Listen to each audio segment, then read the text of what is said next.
こんにちは。日本語クラスです。JLPT N1 読解リーディング問題。はい。N1 レベルの問題を一緒に読んでみましょう。はい。今日の問題の長さはこれとこれ。この2ページです。はい。まず最初に私が読みます。はい。耳だけで聞いてどれぐらいわかるかチェックしてもいいと思います。はい。では読みますね。異文化間での価値観の理解と共有を促すには、相互の文化や価値観に関する教育やトレーニングが効果的だ。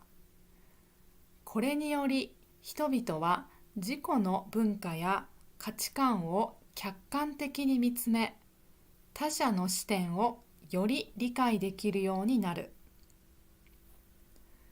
真に理解し合うには、その一方ではなく、両者の相互的な働きが必要であり、それを通じて何か新たな価値を生み出し、それを共有していく姿勢が求められる。はい、これが今日の問題です。はい、ちょっと難しいかもしれないですね。はい、でも大丈夫です。一緒に確認していきましょう。ではまず最初、異文化間での価値観の理解と共有を促すにはと始まってます。だから多分大切な言葉、キーワード、この話のキーワードになるのは多分異文化間ということ、異文化のことだなと、はい、ちょっと思っていいと思います。はい、異文化とか価値観とかですね、それを理解する、そして共有する、共有はシェアですね。はい、だから文化が違う人 A さんと B さんがいるんだけど、その2人の間で理解すること、それを理解してそれを共有することを促すというのは、もっとそれが早く進むようにするという意味です。促すには相互はお互いのことです。これは A さんと B さんのこと。2人の文化や価値観に関するについてですね、価値観について教育やトレーニングをするとそれが効果的ですと言ってます。おー、ここまで大丈夫ですか？文化、自分と違う文化の人を理解するために、それをするためには相手の文化とか価値観を勉強したりする、教育する、そういう練習をするととても効果がありますと言ってます。そしてこれにより、これというのはこれ出てきたら気をつけましょうね。これとかあれ、それ、はい、どれですね。どれのことをちゃんとチェックしながら読んでください。これと言ったらもうすぐ前のことが多いです。これはすぐ前だからこれを教育とかトレーニングすることが効果がありますよ。はい、これをすると、教育とかトレーニングをするとしたらです。これにより、だからこれをした結果です。人々は自己は自分の文化とか価値観を客観的に見つめとは見るということ。客観的は遠くから見るのイメージです。自分のことを自分で近くで見るじゃなくて、少し離れたところから自分というものを見るということ。はい、それを、遠くから見て、他者の視点を、他者だから他の人の見方をよりはもっとの意味、もっと理解できるようになります。はい、と言ってます。おー、大丈夫ですか？ここまで皆さん。こういう教育、相手の文化を勉強する教育をすると、私たちは自分の文化とか考え方を遠くから見ることができるようになって、他の人の考え方、見方が理解、わかるようになりますと言ってます。そしてじゃあ次、真に理解し合うには、これは真実の真ですね。真というのは本当にの意味です。本当に本当に、もう心の中までという意味。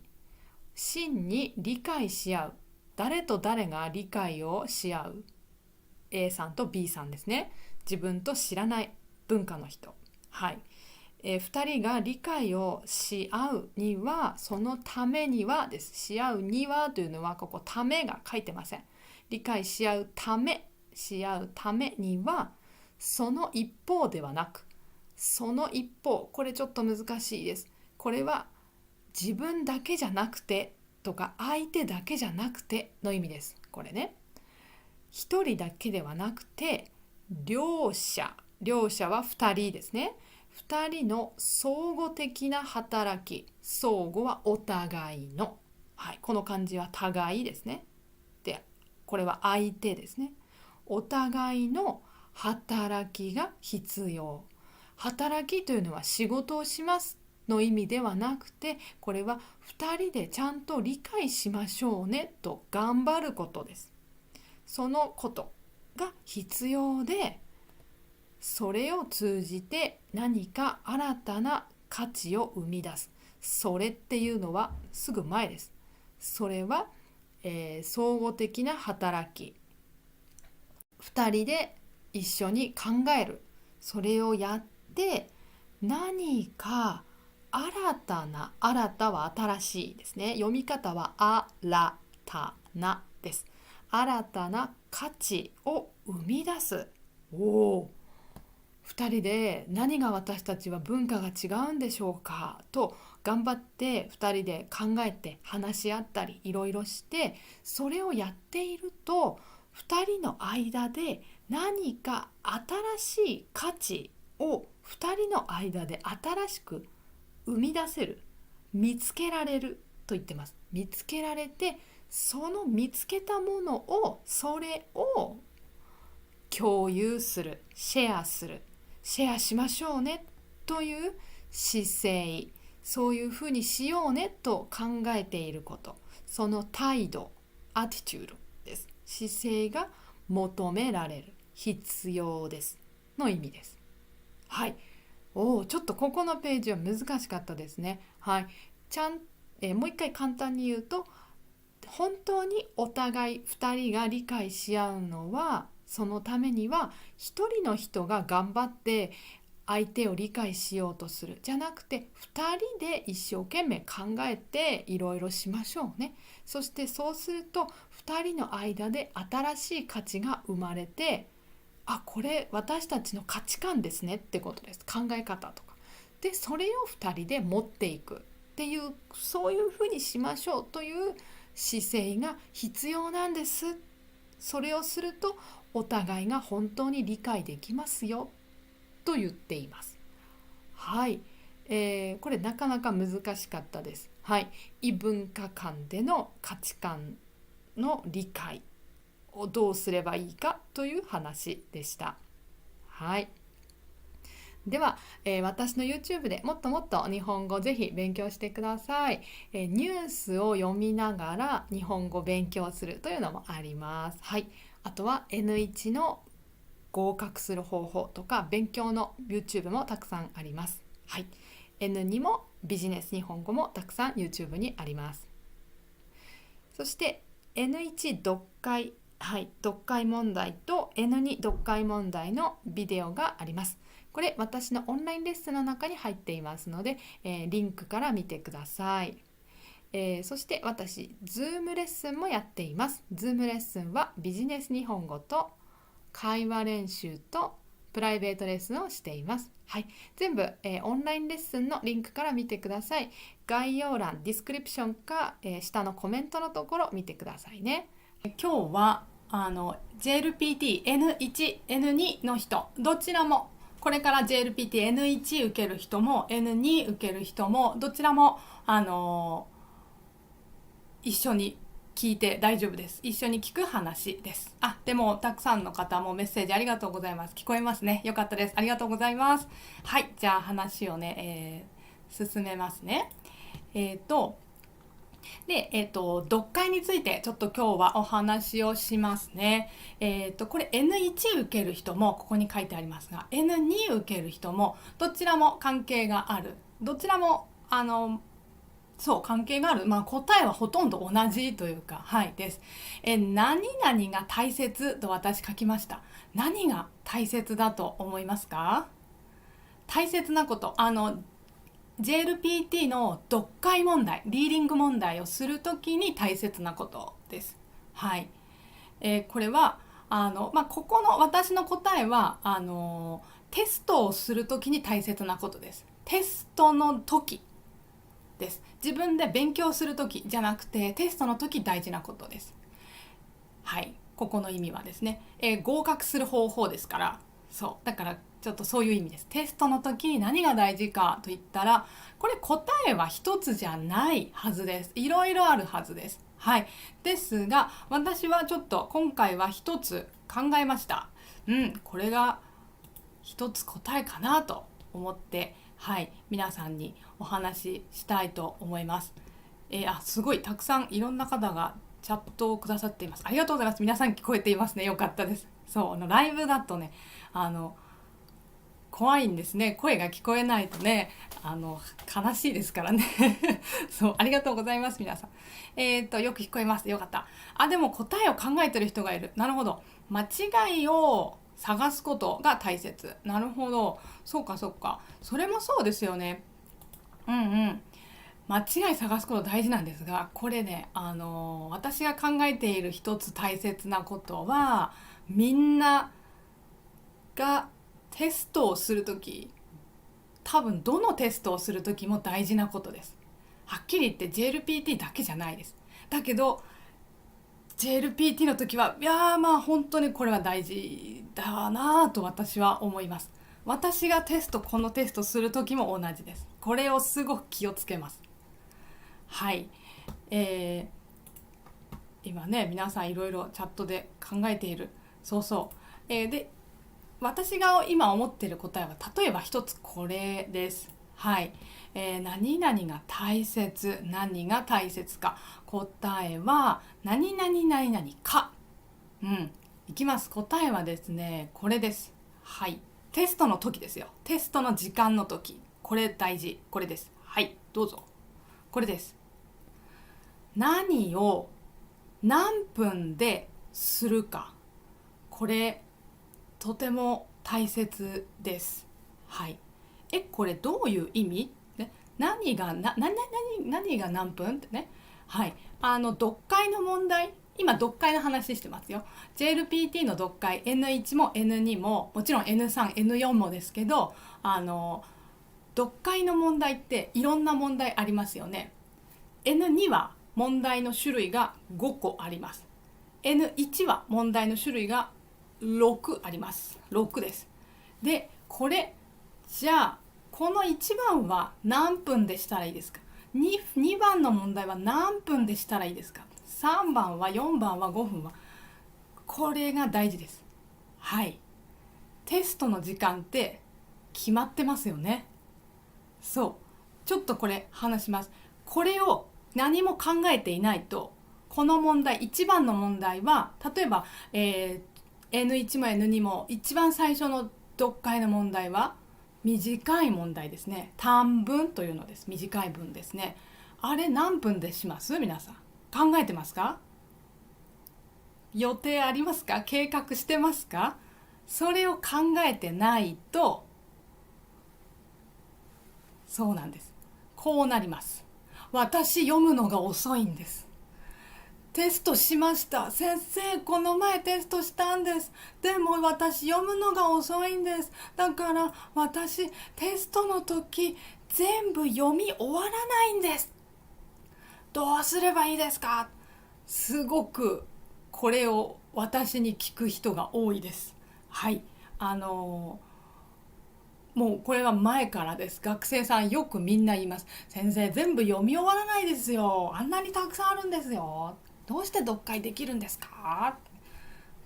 それです。合格できないです。よく言いますみんな。でもこれは、教える私から見ると、読むのが遅い、読むのが遅いから合格できない、それは違いますと思っています私は。はい、読むの遅い人、多分ね、みんな勉強中ですからそんなにね早くは読めないと思います。読むの遅い。でもじゃあどうすればいい？どうすれば合格する？それは例えば答え一つこれです。全部読まなくて OK です。そう、読解問題全部読まなくていいんです。読まなくていいんですか？そうなんですか？でも全部読まないと答えが出せないですよね。合格できないですよね。先生嘘を言っている。いやいや、そんなことない、大丈夫。全部読まなくて大丈夫なんです。全部読まなくても点数スコアは取れます。はい、取れるんです。で、例えば一つの答え、全部読まなくてもいいんだ。全部読まなくても答え出せる？どういう意味？これについて答えが今私2つあります。まず1つ目の答え、これです。さあここで何かいきます。この答えはこれです。読解というのはこれです。いつも。はい。自分で読みますか？読解だから。そう。答えが書いてあるところは決まっています。読解問題の何々の答えは何ですか？答え書いてあるところはもう決まってるんです。だいたいこの問題の答えはここに書いてあります。決まってるんです。もういつもパターンです。この時はこの問題の時はここにあるんですね。この問題の時はここです。はい。だからこれどこに書いてあるか知っていると答え出すのがとても早くなります。そうだから全部読まなくていいんです。はい。そして大事なことは、確かに全部読まないと全部 100% のテスト100点でした、全部できましたはできないです。だけど JLPT は100点取らなければいけないテストじゃないですね。100% できないと合格しませんじゃないですね。一つ間違えたらあなたは合格じゃないですじゃないですよね。だからいいんです。できないところがあってもいいんです。そうでも大事なことは答えがどこに書いてあるか決まってるんですから、それを知っていれば早く出せますね、答え。そうこれ大事です。はい。でもちろん教える私は知っています。この問題の時はここに書いてあるんですよ、ね。はい。だから私のクラスの学生の皆さんにはそれは話してます。もちろん教えてます。そうそうそう。でもう一つの方法ですね。だけどちょっと見せましょう。これが例えば N2、まず N2 からいきます。後で N1 いきますよ。N2 は、これですね、JLPT の文字語彙だから語彙ですね。語彙とここ語彙と文法と読解、これ全部の問題何が出ますかというのが書いてあるものです。これはJLPT のオフィシャルホームページからコピーしたものです。はい。で、もう私のビデオでよく話してる、例えば語彙の N2 だったら問題のパターンは6あります。いつも言いますね。6で私は6の問題とか5の問題とかよくしますよね。そうで、文法もあるし、文法も私ビデオ作ってますね。文法の問題は問題の種類3つで、読解は問題の種類が5つありますよね。そうそうでN1 はちょっともう時間ね長くなるから読解だけ言うと、読解は5パターンあります。そうそうそうそうね。で全部 N1 だったらこれ全部の時間を110分でしなければいけないし、 N2 の時はこれ全部の問題を105分でしなければいけないですよね。そうだけど、これ全部 100% できなければいけないじゃないですよね。皆さん大丈夫ですね。知ってますね。読解で読解のセクションだったらここで19点取ればいいんですよね。19点というのはだいたい 32% です。そう N1 の時もそう、ここ読解で19点取ればいいです。 32%、 まず一番下の点数です。一番悪くても19点取れば合格します。はい、だけどもちろん全部でそれぞれそうですよ、19点ね。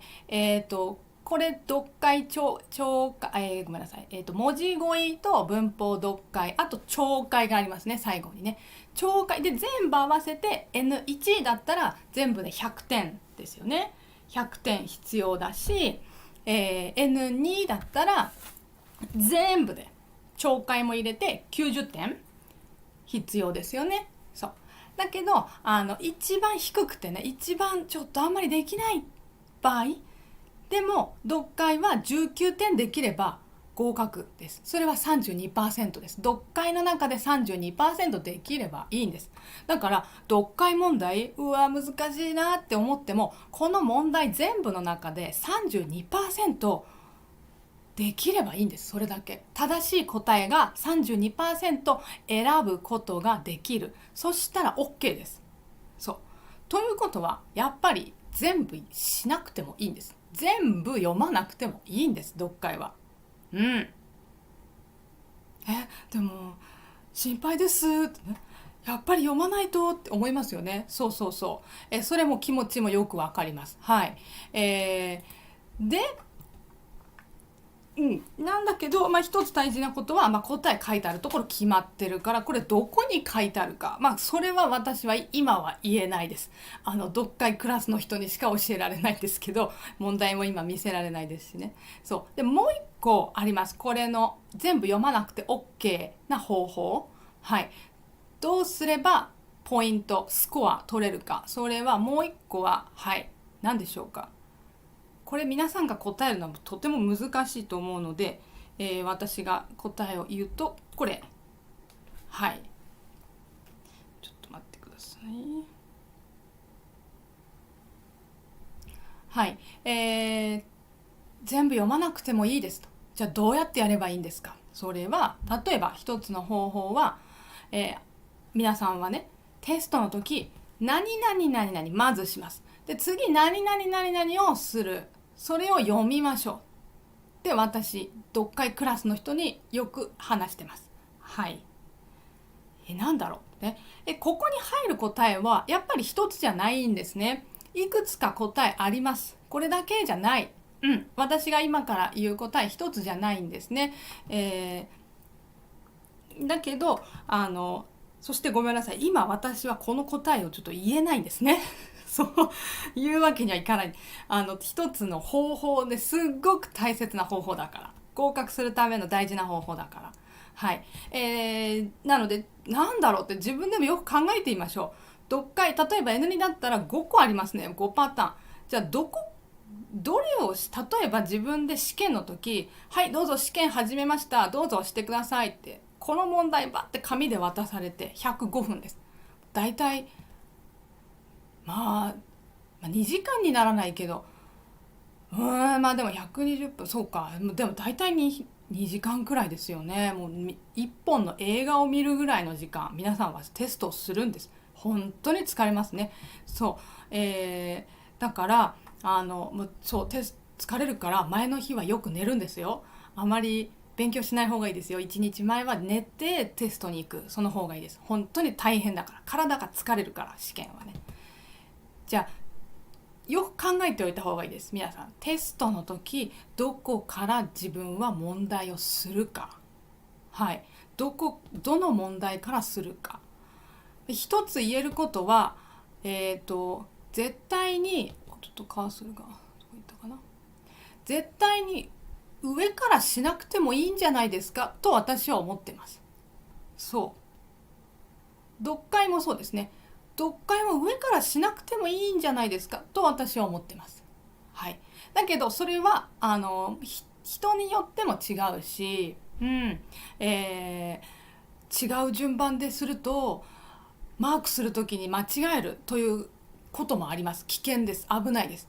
確かに1番から問題をしていけば、1番だったらもう1番でマークしていけば、マークシートあんまり間違いないと思いますが、ちょっと違うところからね問題をするとマーク間違えてしまうかもしれないですよね。だからそういう危ない危険性と言います。危険なこともあるから、絶対これがとは言わないんですが、私の読解クラスの人には私は強く勧めてます。これからした方がいいです。はい。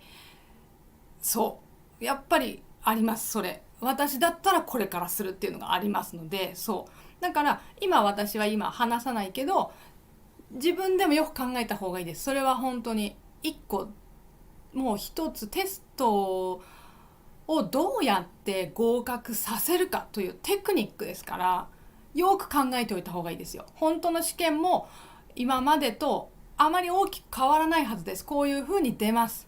で、これは皆さんJLPT のホームページで見られますから、どういう問題出ますっていうのね。はい。この問題を何分でしようというのもよく考えておいた方がいいです。はい。N1 ももちろん同じです。全部話は同じです。この問題を何分で終わりにしよう。はい。だから試験の時は時計を持っていく。絶対に持っていきます。そうです。教室に時計があれば、こうやってして、よし、この問題は何分でやる、5分でするんだ。だから時計をこう見よう。ね。できるけど、もしかしたら前にね、とても体が大きい人がいるかもしれないし、見えないかもしれないですよね。よく見えない。それにいつもこうやって見てたら、試験のチェックの人とね、こう、目が合うかもしれないし、なんか、私悪いことしてないんで、ちょっとドキドキしちゃうかもしれないから、自分の時計持ってった方がいいです。ピピピピって音しないやつね。アラーム鳴らないもの。アラーム鳴ると、あなたの時計ちょっとダメですって言われるかもしれないので、何も音しない。普通の時計。普通の時計を持ってってください。ね。そうそうそう。で、そうですね。そう。だから、読むのが遅いんですね。こうやってもう一回話に戻りますが、読むの遅くても大丈夫。読むのが遅くても大丈夫です。問題ないです。今、私が言った、この問題からしていけばいい。そして全部読まなくていいっていう、そのテクニックを使えば、全部読まなくても大丈夫なんです。それで全部読まない、そして読むのが遅くても答えはここに書いてあるというのが決まってるから、それで答え出せるんですよ。だから遅くてもいいし全部読まなくてもいいから、それでマークをすれば合格点は取れます。もちろん100点です。全部できましたね。間違いは一つもなかったですね。そうではないです。だけど合格することはできます。皆さん、そう。大丈夫です。そうそうそう。これが大事。100点取らないでください。19点。一番低くても19点取れば OK なんです。それでいいんです。そう。ね。だから、これはとてもよく学生さんに言います。そう。できないってすごく言う人、本当に多いから。そう。でもいらない。100点はいらないから。ね。はい。ということです。で、そう、ちょっと待ってくださいね。で、今話したようなことを、私の読解クラスでもう何回も何回も話してます。これはこうだからこうしてくださいねと、よく話してます。はい。で、まだね、入れますよ、クラス。で、N1 クラスと N2 クラス2つあります。ぜひね、今話したこと、答え、やっぱ分かんないなとか、どうすれば全部読まなくていいっていうのを知りたい人はぜひ入ってほしいですね。私説明してます。で、それもビデオのレッスンです。自分が時間がある時に見ればいいです。ビデオですから。で、何回も見られますしね。はい。そうですね。今入ってる人もやっぱりビデオでよかったって言ってます。皆さん仕事してたり学校行ってたり忙しいので、自分が忙しくない時にちょっと見られるからいいですって言ってくれてます。はい。で、このビデオは例えばごめんなさい。ですね。どっちかな。そう。N2 の人は例えば問題5パターンあるから5ですね。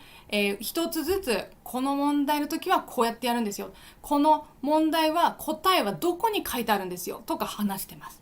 全部一つずつこれしてます。で、ビデオももちろんあるし、問題の PDF もあります。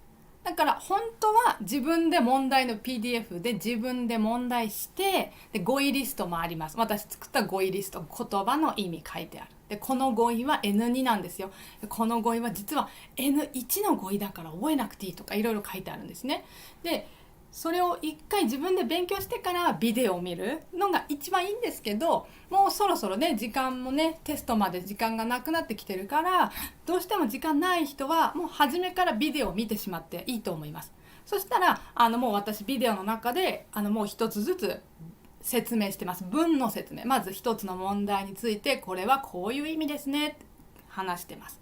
で答えはこれはここに書いてありますよね、これはここには書いてないですよね、反対にねこの問題はこっちには書いてないですよね、いつも書いてないです、決まってるから、パターンがあるから、そういうことも話しますので、もう最初にビデオ見てしまってもいいと思います。で読解そっかどうやってすればいいか、そのテクニックを最初にビデオで勉強して、で最後っていうかその後もう一回自分で読解のPDF で問題見て語彙リスト見て語彙も覚えるでもいいと思います。やり方は自由です、皆さん。で N2 だったらそう、5パターンあるし、N1 だったら6パターンですね。N2 は6です。N2 は長文が1つ増えます。N2 の時は5、N2 の時は5だったんだけど、N1 はここですね。これで長文1つしかないんですね。だけど N1 は長文が2つになりますね。長文ですね。そう。だからもちろんこれも1つずつ説明してます。この問題について、この問題について、この問題について、これについて、これについて、これについて、全部やっぱり答えの出し方があります。この問題の時は例えばですけど、これとかね長文だったらこの長文の1番の答えっていうのはここに書いてあるんです。いつも長文の2番の答えはここに書いてあるんです。いつも例えばです。そういうのがもう決まってます。パターンです。いつもそう。はい。だからそれを知っていれば時間がなくても、時間がなくなっちゃったら、もしね本当の試験の時、そしたらそっか時間ない、全部読むことできないけどこの長文のこの答えはあそこに書いてあるはずだからそこだけ読みます。それでいいんです。であとは読めなかった、ダメだ、でも一つは読んだからマークした、 OK です。そしたらその読んだところは多分正しい答えマークできてますから、それでポイント取れますね。0点じゃないですね。それでいいんです。100点取らなくていいからです。 100% できないといけないテスト、 100% 一つも間違えてはいけません、このテストは。じゃないです。だからです。もちろんそれは読解だけじゃなくて文法もそうですね。 100% できなくていいし、文字語彙も 100% できなくていいし、全部一番低くて 32% できればいいんですよ。ね。だからそれを皆さん気をつけて忘れないでほしいです。本当に特に N1 受ける人とかね、N1 は本当にもう難しいから無理だと思いますね思ってる人いるんですけど、そんなことはない。大丈夫できます。ね。だからで私であと何回か今ちょっと違うこと言ったかも。読解で19点取ればいいし、文字語彙文法でですね、失礼しました。文字語彙文法でここで2つ合わせてこれで19点取ればいい。だからここ2つ合わせて 32% できればいいんです。全体のここで 32% できればいい。こことここ合わせて60点だから。N2 も同じです。ここの文字語彙と文法合わせて60点。全部できたら60点。だけど全部できなくていい。全部できないで19点だけできればいいんです、ここは。そう。で、19点というのは 32% です、ここのね。だいたい 32% です。一番低くてですよ。そう。ね。だから、そこ気をつけてください。全部、ってね。これもわかんない、これもわかんない。ダメかもって思わない方がいいです。そう。大丈夫。ね。ですので、そういうふうにやってみてください。ということで、N1 も N2 も、テクニックは、同じです。ただ N1 と N2 何が大きく違うか、それは N2 の方が語彙が多いんですね。文法3つで同じだけど N1 は語彙が4つしかないんです。4パターンしかないんですね。4種類しかない。そうで、文法は3つ。そしてそれで読解は1つ増えてる。だから N1 はやっぱり読解が多いんです。問題が多い。そう。だから皆さんね、N1 も N2 もですが、この110分、N1 だったら110分、N2 だったら105分、この時間をどうやって使うか、テストの前に自分でよく考えた方がいいですよ。時計を見てね。例えば1時から試験が始まる。午後の1時からだったら、午後の1時だから、1時10分までには何が終わる。そして1時20分までに何が終わる。1時30分までには何が終わる。自分で決めておく。今大体で言いましたが、そう。で、ごめんなさいね。私の読解クラスの人にはこれは細かく話してます。決めてください、ちゃんと。なぜかというと、私は読解クラスの人にはこれは何分ですよ。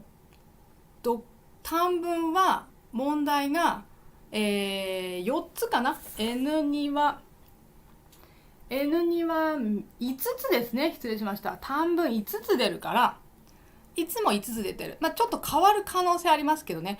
5つだったらこれは一番長くても何分で終わりにしなければいけないですよ。中文は3つ出るから何分で終わりですよ。これも何分、これも何分、これも何分ですよ。だから読解は全部で何分で終わりにしてくださいね。私とても言っています。話してます。はい。ですので、これはね本当に大事です。はい。もう時間があったら私できたんです。時間が短いから合格しませんでしたはダメなんです。それはできてません。残念ですがそれは合格じゃないんです。そう。だけど100点取らなくていいんです。じゃあどうやってやればいい、ね、大事でしょう。それを考えておくこと大事でしょう。そうね。ですのでよく考えてみてください。皆さん試験の前にもう何の問題がいくつ何個出るかっていうのはもうほとんど決まっていて、ほとんど変わらないです、毎年。実は何かの問題が出ないっていう時々あるんですけど、珍しいです。ほとんどね、これが JLPT がもうオフィシャルで発表している、これが出るんですよって言ってるから、その通り出るはずです。だから皆さんはテストの前に計画できる、考えられるんです。これは何分で絶対に105分で終わりにしなきゃいけない。N1 は絶対に110分で終わりにしないといけない。N1100 もう逆にこっちもやっぱりだいたい2時間です。2時間皆さん日本語の問題するんです。今までずっと頑張ってきた勉強、この2時間に全部出さなければいけないんです。これ私が100点この問題で取ってください。あなたは日本人ですから 100% できなければいけません。そして110分でしてくださいと言われたら、私ちょっとドキドキします。やっぱり考えます。どうしよう、どこの問題最初に初めからしようかな、どうしようかな考えます。そして私も自分で問題する時も時間をいつも測ってます。この問題は何分でできた、この読解は何分でできた、これはやっぱり難しかったな、時間がかかった、あるんです、そういうのがね。だから日本人で日本語が自分の国の言葉でも簡単ではないんです、読むの。そうだからだからこそもうちょっと読めばわかる、あと2分あれば読める、読んでしまうんですね、練習だと。でそれがいつもしていると本当の試験の時もそれをしてしまいます。そうするとどんどんどんどん時間がなくなります。そうなると一番悲しいのは、本当は読めば分かった簡単な問題が最後にあって、これ時間あったらできたのになって思う。だからもう分かんないけど、もう何でもいいからじゃあ3番にして、全部答え3番でマークして終わりにする。そして合格しませんでした。これが一番悲しいですね。これにならないように気をつけてください。自分は何を最初にするかよく考えてくださいね。時間はみんな同じです。みんな110分 N2 は105分で決まってますね。ですのでもしかしたら自分で考えるとき N2 で105分だけど、いや100分で終わるようにしよう、あとの5分は最後答えチェックしよう、もう一回っていう風に予定を立ててもいいですよね。もしできたらそれでもいいし、もう105分でもしっかりどうするって、ね、考えてもいいし、それは自分の自由です。やってみてください。はい。ただ私の読解クラスの人には、読解については特にこれは何分ですよ、これ以上はダメ、やりすぎ言ってます。はい。今は言えないです。はい。それね、ぜひね、知りたいなって人はね、クラスに来てください。そう。だから何が大事、何を何分でするかが大事です。これはっきり言って読解だけじゃないですよね。文字語彙もそう、文法の問題もそう、何分ぐらいでこの10個の問題終わりにすればいいかっていうのは考えた方がいいです。で自分で家でタイマーで測った方がいいですよ。本当にキッチンタイマーありますよね。私も今キッチンタイマーあるんですけど、これピッピッピッってね測ることできるんですよ。使ってます。私が問題する時も、自分で問題する時もだし、例えば他のね英語の勉強とかドイツ語の勉強とかで問題する時も測るようにしてます。そうそう。だからもうまだこんな少ししか問題してないのにもう時間終わっちゃったって、私は大体いつもそうです。どうしよう時間がない、私本当にいつもそう。だから学生の皆さんの気持ちすごくわかります。時間がないんです。そうですよね。考えたいしね。そうそう。ただ試験の時間はもう時間との戦いです。短い時間でできるか、正しい答えをしっかりその短い時間で選べるかっていうのが、本当にあなたは日本語できますね、残念ですができませんね、これがもうチェックすることになるんですね。それがテストです。そうだから練習する時も自分で気をつけるといいです。時間何分、私はこの問題何分で終わった、気をつけてください。本当にゆっくりやらない。この語彙わかんないから携帯電話でちょっと調べよう、やっちゃダメなんです。私よく言いますよね。今問題は答えすぐ出すんですよ、携帯で止めて、このビデオ一回止めて YouTube 止めて携帯で語彙の意味調べてから文法問題します、気持ちはわかる。そうしたいですよね。だけどしない方がいいです。答えはまず一回出す。で一回それで終わりにする。でそれから調べるにしましょう。だいたい今1分時間使ったとか、今2分経ったとか分かるようになります。だんだんそうやって時間気をつけてると。だからね、何を何分ですればいいかっていうのをよく考えてみてくださいね。絶対にできる問題が入ってます。全部の問題難しいわけじゃないです。読解もそうだし他の問題もそうで、特に読解はそう、全部の問題、これ全部の問題がもう私は泣きたい、日本語の勉強やめたいって思うくらい難しくはないんです。大丈夫です。 N1 にレベルいってる人だったら読める問題が絶対にあります。だけどそれをいつしますか、それが大事です。よく考えてねください。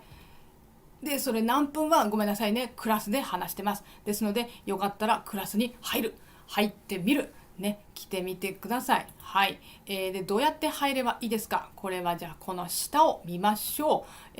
この、そうディスクリプション、この今皆さん見てくださってるビデオの下のとこにN2 クラスリーディングクラスって書いたかな、読解クラスって書いたね多分ね、そこのとこあります。読解クラスはそこから入る。 N1 は N1 クラスの読解クラスのところをクリックする。でそこから入れます。そうね、入ってみてください。でさっきも言った通り、その N2 だったら5つの問題1つずつ練習できます。みんなどうやってやればいいかがみんな違うんです。みんなこれは答えここに書いてある、この問題はここに答え書いてあると決まってるから、それ1つずつ私話してます。 N1 だったら6個の問題してますね。見てみてください。先にビデオから見てしまえば全然まだまだ時間大丈夫だと思います。だいたい1つのビデオだいたいですけど45分ぐらいから長いと1時間ぐらいまでのビデオになります。だいたいみんな50分くらいですねになってます。はい、私ね説明長いですからね。そうやっぱり長文とかね説明したらまあ大変ですね。でもそれでも1時間くらいだったと思います。この意味はこれですよ、もちろん話の意味ももちろん説明するし、長文だったら長文の答えはここにいつも書いてあるんですよっていうのを言ってます。だからそれ一つもうパターン決まってるから、そのパターン知っていれば別の問題した時も同じパターンです。答えは同じように出せます。だからその後自分で練習できますよね。そうということです。はい、ですので、ぜひねまだね来てない方はぜひやってみてください。来てみてください。もうね実はもうすごいたくさんクラスにもいらっしゃってるんですけどね、まだまだね YouTube 今見てくださってるみんなが来てるわけではないので、ぜひねみんなにやっぱり合格してもらいたい、そのために私はクラス作ってますから、はい来てもらえたらいいなと思います。はいということで語彙リストもあるからね、語彙の勉強にももちろんなります。はいということで、じゃあ今日はこれで終わりにしようと思います。そうですね、皆さん今チャットを見ています。はいモハマドさんが先生大事なことを教えてくれてありがとうございます。いえいえ、でも本当に大事です。何の問題を最初にするのかっていうのは皆さんぜひ考えてみてくださいね。はいでクラスに入るで申し込みした時に申し込みしたら終わりじゃなくてメールが届きますから、自分のG メールで申し込みするんですね。 G メールをよく見てください。 G メールに私からとかメール来ますので、それを見てどうすればいいか書いてありますね。見てください。でクレジットカードで申し込みがお金払うのはクレジットカードで銀行から払うことはできないです。クレジットカードだけです。はい、でお金はもちろん1回払えば終わりですね。お願いします。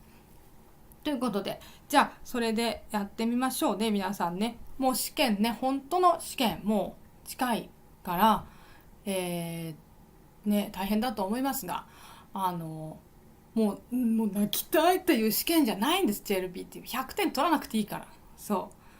試験によってはね 80% できないと合格しません。あります、そういう試験。大変ですよね。20% しか間違えることできないんです。これはそんなことない。だって、N2 は全部で90点取ればいいし、90点って全部の半分です。50% 取ればいいし、 N1 は全部できたら180点だけど100点取ればいいんですよ。100点。だから別に全部できないとダメじゃないでしょ。なので本当の試験の時もやっていて、ダメだった、この問題難しい、きっと次の問題も難しい、私はできないんだ、また来年頑張ろうって思わない方がいいです。次の問題はできるかもしれないから、これは分かんない、これは分かんないから捨てよう、それでいいんです。どんどん次に行ってください。それよりも時間をちゃんと決めておくことが大事ね、です。はい、ということで皆さんやってみてください。これは私も学生の時自分がいっぱい失敗したね、って思って失敗したからこそ皆さんにとても強く厳しくこの話をしていますで、ぜひねせっかく試験というチャンスがあります。大事です。試験は嫌だけど一つチャンスです、ね、皆さんが新しい世界に行けるチャンスですから、もし合格しなくても今頑張ってる、それはすごく大切なことです、ね、だからまずは諦めない、まずやめない、まずは勉強を止めない、それ大事。まずテストの時まで走り続ける、風邪をひかないように。そうね、本当にそうですね。体が元気じゃなくて勉強できなかった、そしてテストの日来た、でちょっと頭も痛い、あんまり体の調子良くない、でテストやっぱりできなかった、悲しいですね。1ヶ月前の方が元気だったのに。やっぱり元気な方が本当にいいです。試験の時間長いからね。皆さん忘れないで、試験の時間は N2 は105分です。本当に長い。私の今日のビデオよりもっともっと長いですね。そしてN2 はだってあれですよ、105分した後、その後懲戒何分ですか？懲戒50分ですよ。長いですね。全部で155分。うわ3時間ぐらいですね。泣きますね、もうね、私だったらね。眠くなるね。そう。N1 もっと長いですよ。ね、文字語彙終わった。全部やった。読解終わった。それで110分でしょ？もうこれ大体2時間ですよね。映画見終わりましたよね。1本映画終わった。その後、もう懲戒今度は何分？ N2 の時は50分。N1 は60分です。60。長い。また一つ何かドラマが見れますよね。ね、アニメでもね、アニメ2つぐらい見れますよね。もう嫌ですね。私は絶対に嫌です、そんな試験。はい。そう。私もね、長い試験で本当に6時間ぐらいの試験とか受けたことありますけど、本当に疲れます。もうテストが難しいだけじゃなくて、もちろん体ですよね。もう今までで一番グーって集中、この答えはってしてますから、今まで使ったことない頭使ってますけど、それを6時間試験とかした後はもうですよね。もう誰とも話したくないね。もう帰りの電車もうわからないみたいな、もうって感じです。そうだから、やっぱり前の日1日前よく寝ること大事だなって思いました。私その時やっぱりあんまりよく寝てなかったんですよね。だからやっぱり良くない、それは。だから皆さん本当に試験の前の日はよく寝てくださいね。もういいから、前の日はもういいから、ちょっとリラックスね。で試験になる前までですね、今はまだ頑張る、今週はまだ頑張るですね。頑張ってください。まだ今週も私ビデオも作っていきますので、まだね、最後の最後までまだ頑張りましょう。頑張るけど1日前はちょっと早く寝る、いつもよりちょっと早く寝てっていうのがいいと思いますね。やってみてくださいね。